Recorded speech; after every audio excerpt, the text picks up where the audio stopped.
लोगों को ये लगता है कि डायबिटीज़ क्या रिवर्स भी हो सकती है। बहुत पेशेंट्स में जेनेटिक प्रीडिस्पोजिशन होता है। डायबिटीज़ एक्चुअली सर से पैर तक हर ऑर्गन्स को इफेक्ट करती है। बहुत सारे लोगों को ये लगता है कि अगर हम मीठा नहीं खाते तो हमें डायबिटीज़ नहीं होगी। पेट के अराउंड जो फैट होता है वो सबसे ज़्यादा डेंजरस होता तो ऐसे कौन से फ्रूट्स हैं जो डायबिटीज़ के मरीजों के लिए अच्छे हैं? है। उस थाली को हमें विजुअलाइज करना है कि भाई इसमें कार्बोहाइड्रेट क्या है, इसमें प्रोटीन क्या है, इसमें फाइबर क्या है। एक डायबिटीज़ कितनी सारी बीमारियों को पैदा कर सकती वो ब्लाइंडनेस है, भले ही वो हार्ट अटैक्स हैं, स्ट्रोक है, किडनी फेलियर है। सिर्फ दवाई खाने से हम कॉम्प्लिकेशन से नहीं बच पाए।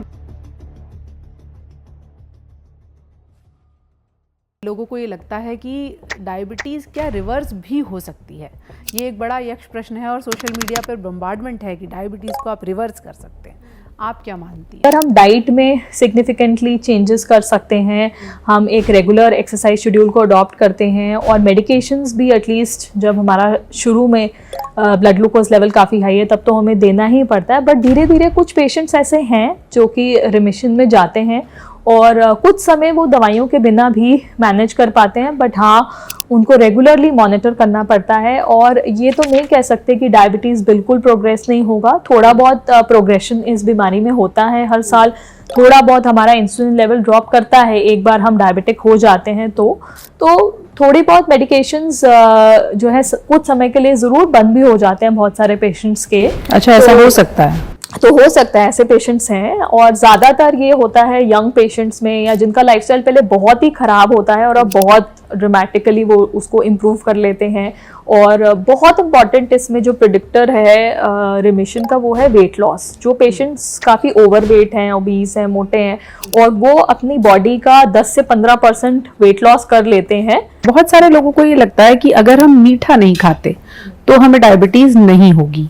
ये बात कितनी सच है? बहुत सारे जितने प्रोसेस फूड्स हैं हमारे, जिनमें बहुत ज़्यादा फाइबर नहीं है, जिनमें बहुत ज़्यादा प्रोटीन नहीं है, जो ultra processed ready to eat foods हैं या बहुत ऑयली फूड्स हैं, इन सब में भी शुगर्स हैं। और मतलब डायबिटीज़ होने का मेन कारण ही है कि हमारा बहुत ज़्यादा रिलायंस हो रहा है, रेडी टू ईट फूड्स जो हैं बहुत ज़्यादा यूज़ कर रहे हैं। तो ये कहना ठीक नहीं है कि सिर्फ शुगर से ही डायबिटीज़ है और शुगर छोड़ने से डायबिटीज़ ठीक हो जाएगा। तो ऐसे कौन से फ्रूट्स हैं जो डायबिटीज़ के मरीजों के लिए अच्छे हैं और कौन से हैं जिनसे उन्हें दूर रहना चाहिए? तो जितने भी फ्रूट्स जिनका हाई ग्लाइसेमिक इंडेक्स है, केला है, चीकू है, लीची, आम, अंगूर, शरीफा, ये 5 जो हैं इनका रिलेटिवली ग्लूकोज कंटेंट और ग्लाइसेमिक इंडेक्स हाई रहता है। तो हम ऐसा नहीं कहते आम भी जिनको कि बिल्कुल नहीं लेंगे, बट यस ये थोड़ा सा कम लेंगे और जो ज़्यादा फाइबर वाले फ्रूट्स हैं उनको ज़्यादा लेंगे। तो हमारा जो संतरा है, मौसमी है, पाइनएप्पल है, कीवी है, ऑल बेरीज जितनी भी हैं, नाशपाती है, ये सारे हमारे, सेब है, अनार है, ये सारे फ्रूट्स जो हैं इनमें फाइबर कंटेंट अच्छा रहता है, ग्लाइसेमिक इंडेक्स भी बहुत ज़्यादा नहीं रहता है और जो बाकी फ्रूट्स हैं उन्हें थोड़ा ज़्यादा ले सकते हैं। डायबिटीज़ के मरीजों के लिए एक बहुत बड़ा बाजार है शुगर फ्री मिठाइयों का भी। उसको आप किस तरह से देखेंगी? मेरे हिसाब से तो जो है ना, इन सब चीज़ें से हम एक रॉन्ग ईटिंग बिहेवियर को इनकलकेट करते हैं। और शुगर फ्री मिठाई का जब हम कैलोरी कंटेंट पढ़ते हैं, वो कैलोरी कंटेंट कोई बहुत ज़्यादा कम नहीं होता शुगर वाली मिठाइयों से जब हम कंपेयर करते हैं, क्योंकि वो भी प्रोसेस्ड होती हैं, फैट कंटेंट काफ़ी हाई होता है और शुगर फ्री भी at the end of the day they are chemicals. And अगर उनको बहुत ज़्यादा हम हाई क्वांटिटी में यूज़ करते हैं तो डेटा है कि मतलब हार्ट के लिए भी कई बार नुकसानदायक हो सकता है, शुगर का टेंडेंसी बढ़ सकता है और मतलब शुगर छोड़ के हम शुगर फ्री के एडिक्ट भी हो सकते हैं। रिकमेंडेशन है वो डायबिटीज पेशेंट के लिए ये है कि 25 ग्राम तक आप फ्री शुगर डेली ले सकते हैं। अब फ्री शुगर से मतलब वो चीनी भी हो सकता है, गुड़ भी हो सकता है, हनी भी हो सकता है, इनमें से कोई भी, बट 25 ग्राम से ज्यादा हमें जो है शुगर पूरे दिन में एक्सीड नहीं करनी चाहिए। तो मैं तो इनको डिफरेंटली व्यू नहीं करती हूँ, क्योंकि अगर हम ग्लाइसेमिक इंडेक्स की बात करें, ब्लड ग्लूकोज कंटेंट बढ़ाने की बात करें, तो गुड़ से भी आपका उतना ही शुगर बढ़ेगा जितना आपका चीनी से बढ़ता है। अच्छा। उतनी ही मात्रा में। तो ग्लाइसेमिक इंडेक्स जो है वो गुड़ का कम नहीं है शुगर के मुकाबले। तो डाइट में ऐसी कौन कौन सी चीजें हैं जिसे लेकर डायबिटीज के मरीज को वॉचफुल रहना चाहिए कि ये मीठा नहीं है पर मीठा बढ़ा रहा है? बिल्कुल, तो उसके अंदर मेजर तो हमारा जो अनाज है वो भी कार्बोहाइड्रेट ही है और कार्बोहाइड्रेट का मेन जो मेटाबॉलिज्म होके हमारे बॉडी में ब्लड ग्लूकोज तो बढ़ेगा ही। तो कार्बोहाइड्रेट्स में हमारे सारे अनाज ही आते हैं लगभग, गेहूं भी आता है, अपना जितनी दालें हैं वो भी आते हैं, चावल भी आते हैं, ओट्स भी आते हैं। तो अपना, क्योंकि ये सब अनाज हैं तो इनको खाने में खाना तो है ही है, बट हमारे को कोशिश यही करनी है कि हम कार्बोहाइड्रेट की जो मात्रा है अपने डॉक्टर से डिस्कस करके या डाइटिशियन से डिस्कस करके जितना हमारे लिए हेल्दी हो उतना कार्बोहाइड्रेट जो है कंज्यूम करें। रोटी वगैरह जो वेट है आपका उसके हिसाब से ही जनरली बताया जाएगा, और जो भी कार्बोहाइड्रेट लें, अनाज लें, वो फाइबर युक्त लें। जैसे हमारा आटा है तो नॉर्मल जो है पैकेट का आटा ना लेने के बजाय अगर हम एक मल्टीग्रेन आटा का कोशिश करें, जैसे 7 से 8 किलो हम उसमें गेहूं का आटा रखें जिसमें भी थोड़ा सा चोकर हो, थोड़ा फाइबर हो, और साथ में जो है हम उसमें मिलेट्स के आटा मिला लें या फिर चने का आटा मिला लें, सोया, ओट्स, जो भी आपका टेस्ट है, चौलाई का आटा भी आता है। तो ये सारे आटा जो है यूज करके कॉम्बिनेशन में अगर हम मल्टीग्रेन आटा यूज करते हैं तो वही जो आटे की रोटी है वो हमें शायद थोड़ा कम नुकसान करेगी, क्योंकि जब ये फाइबर आ जाएंगे उसका ग्लाइसेमिक इंडेक्स थोड़ा सा जो है बेटर हो जाएगा, और शुगर जो है हमारा एकदम से स्पाइक नहीं करेगा जब हम मल्टीग्रेन आटा यूज करेंगे वर्सेस जब हम नॉर्मल सिर्फ गेहूं का आटा यूज करेंगे। आपके हिसाब से डायबिटीज को रोकने के लिए फेवरेट एक्सरसाइज कौन सी है? डायबिटीज के लिए रिकमेंडेशंस आर कि हम मॉडरेट इंटेंसिटी का एक्सरसाइज जो है वो 150 मिनट एक हफ्ते में करें मिनिमम।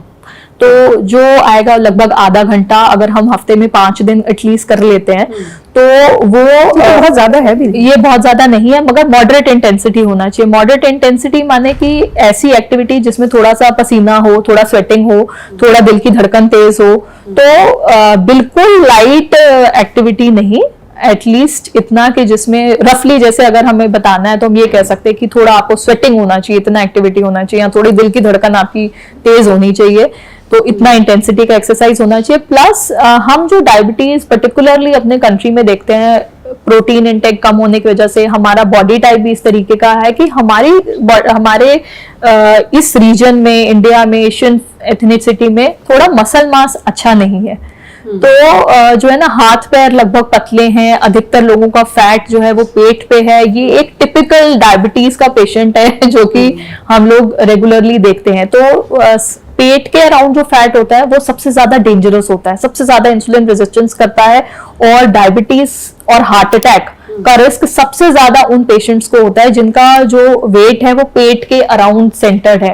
तो एक चीज जो हम रेगुलरली मॉनिटर नहीं करते हैं, हम बस वेट, बीएमआई इसी के पीछे भागते रहते हैं जब हम मोटापे को देखते हैं, डायबिटीज को देखते हैं, बट वेस्ट सर्कमफ्रेंस जो है काफी इग्नोर्ड है और बहुत रेलेवेंट है जब हम बात करते हैं कार्डियक और डायबिटीज के रिस्क की इंडियन पेशेंट्स में। तो ऐसी एक्सरसाइजेस जो कि हमारे एब्डोमिनल फैट को टारगेट करें इंपॉर्टेंट है, तो एरोबिक एक्सरसाइजेस भी मैं कहूंगी इंपॉर्टेंट है, और स्ट्रेंथ ट्रेनिंग जो कि बहुत इग्नोर्ड है जब हम बात करते हैं हमारे देश में। तो दो दिन भी अगर हफ्ते में हम स्ट्रेंथ ट्रेनिंग को इनकॉर्पोरेट करते हैं, जो कि रेजिस्टेंस बैंड से कर सकते हैं, हल्के फुल्के वेट से कर सकते हैं, जिम जाके भी कर सकते हैं, तो वो भी इनकॉर्पोरेट करना इंपॉर्टेंट है। थोड़े अपने मसल्स पे वर्क करना इंपॉर्टेंट है, ये स्ट्रेंथ भी देगा हमें, और जब हमारे मसल्स ऑप्टिमाइज्ड होंगे तो वो बॉडी का जो ओवरऑल इंसुलिन रेजिस्टेंस है उसको बेहतर करेगा। तो अपने घर में अगर आपके इंची टेप है उसे उठाइए। महिलाओं के लिए 85 सेंटीमीटर और पुरुषों के लिए 95 सेंटीमीटर, ये WHO की रिकमेंडेशन है। इससे ज्यादा अगर आपके पेट के आसपास मोटापा है तो फिर आपको उसे घटाने की जरूरत है। आपने कहा कि प्रोटीन इंटेक भारतीयों का कम होता है, तो क्या हम ये माने कि वेजिटेरियंस को खतरे ज्यादा है? नहीं, ऐसा नहीं। आप वेजिटेरियन हैं? मैं वेजिटेरियन हूँ। आपने इसीलिए कन्विक्शन के साथ कहा कि नहीं ऐसा नहीं। तो वेजिटेरियन डाइट जो है वो भी, उसमें एक्चुअली करेक्ट बैलेंस होता है जितने हमारे एसेंशियल अमाइनो एसिड्स होते हैं, और ऐसा नहीं है कि प्रोटीन हम खाते हैं तो डायरेक्टली जो है वो प्रोटीन हमारे मसल्स में कहीं आ जाता है। तो बॉडी तो हर फूड को जो है मेटाबोलाइज करती है और अल्टीमेटली अमाइनो एसिड्स निकलते हैं हम जो भी खाते हैं, और बॉडी प्रोटीन बनाती है। तो हमें जो है रॉ मटेरियल्स देने हैं, हमें बैलेंस रखना है अपनी डाइट को। अब जैसे वेजिटेरियन भी है, उसमें हमारी हर प्रकार की दालें हैं, बीन्स हैं, दूध से बनी चीजें हैं, दही, लस्सी, छाछ। तो वेजिटेरियन में भी कोई ऐसा नहीं है कि हमारे पास ऑप्शंस नहीं है, हमारे पास बहुत ऑप्शंस हैं, बट हमें उसे बैलेंस करने की जरूरत है। आप खुद अगर कुछ नहीं कर रहे हैं और सिर्फ दवाइयां ले रहे हैं तो लॉन्ग टर्म ये ऑप्शन आपको जो है पूरे डिजायर्ड रिजल्ट्स नहीं देगा। एक डायबिटीज कितनी सारी बीमारियों को पैदा कर सकती है? डायबिटीज एक्चुअली सर से पैर तक हर ऑर्गन्स को इफेक्ट करती है। डायबिटीज नंबर 1 कॉज है ब्लाइंडनेस का, डायबिटीज नंबर 1 कॉज है किडनी फेलियर का। तो हर बेसिकली जो क्रोनिक डिजीज है आई वुड से इंडिया में, भले वो ब्लाइंडनेस है, भले वो हार्ट अटैक्स हैं, स्ट्रोक है, किडनी फेलियर है, आज की डेट में तो लिवर फेलियर भी जो है, in fact cancers. So all of this जो है डायबिटीज कहीं ना कहीं से कनेक्टेड है और डायबिटीज इन सब बीमारियों का लीडिंग कॉज है। एक बार किसी को 100 and 100 डोज दे दी गई दवाई की, फिर लोग सालों डॉक्टर के पास जाते ही नहीं है, वही दवा खाते रहते हैं। डायबिटीज के मरीजों में ये कैसे?